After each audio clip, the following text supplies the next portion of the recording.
Bab 1. Stoicisme, filosofi yang lahir dari kehilangan. Untuk memahami stoicisme, kita harus kembali ke Yunani kuno, sekitar abad ketiga sebelum Masehi. Seorang pria bernama Zeno dari Gitium datang ke Athena. Zeno bukan seorang pangeran, bukan seorang raja, bukan pula orang yang sejak awal hidup dalam kemewahan. Ia dikenal sebagai seorang pedagang, namun dalam perjalanan hidupnya, ia mengalami sebuah kejadian yang mengubah arah hidupnya. Kapal yang membawanya mengalami kecelakaan, harta yang dimilikinya hilang. Apa yang selama ini ia bangun lenyap. Bayangkan, jika seluruh hasil kerja kerasmu hilang dalam satu kejadian, tidak ada yang bisa kamu ambil kembali. Tidak ada tombol untuk mengulang atau mereset. Tidak ada cara untuk mengubah masa lalu. Dan justru, dari kehilangan itulah Zeno mulai mendalami filsafat.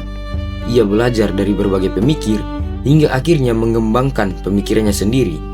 Zeno kemudian mengajarkan filsafatnya di sebuah tempat yang disebut Stoa Boikile atau Painted Porch di Athena.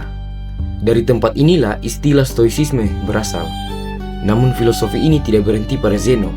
Ratusan tahun kemudian, stoicisme berkembang melalui tokoh-tokoh besar seperti Seneca, Epictetus, dan Marcus Aurelius.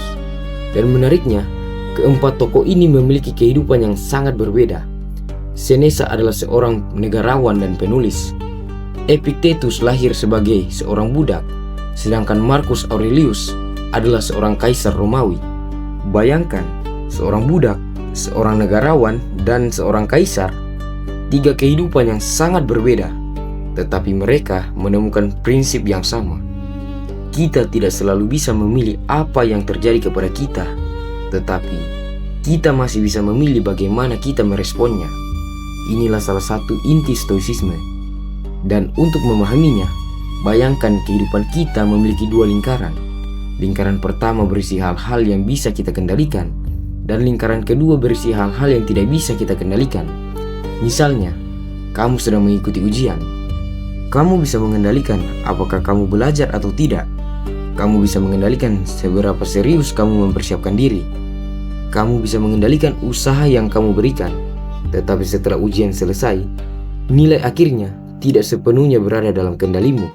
Maka seorang stoik tidak akan berkata, "Saya harus mendapatkan nilai sempurna." Tetapi seorang stoik berkata, "Saya akan memberikan usaha terbaik yang bisa saya berikan." Karena fokusnya bukan pada hasil, tetapi pada apa yang memang berada dalam kendalinya. Begitu juga dalam kehidupan. Kamu bisa mencintai seseorang, kamu bisa menjaga hubungan, kamu bisa setia, kamu bisa memberikan yang terbaik. Tetapi kamu tidak bisa memaksakan seseorang untuk tetap tinggal. Dan ketika orang itu pergi, stoicisme tidak menyuruhmu untuk berpura-pura tidak sakit. Kamu boleh sedih, kamu boleh menangis, kamu boleh kecewa. Karena stoik bukan berarti tidak punya emosi. Tetapi setelah semuanya terjadi, kamu harus bertanya, apa yang masih bisa saya lakukan sekarang? Karena masa lalu sudah selesai. Orang itu sudah pergi, kejadian itu sudah terjadi, dan satu-satunya hal yang masih berada di hadapanmu adalah pilihanmu berikutnya.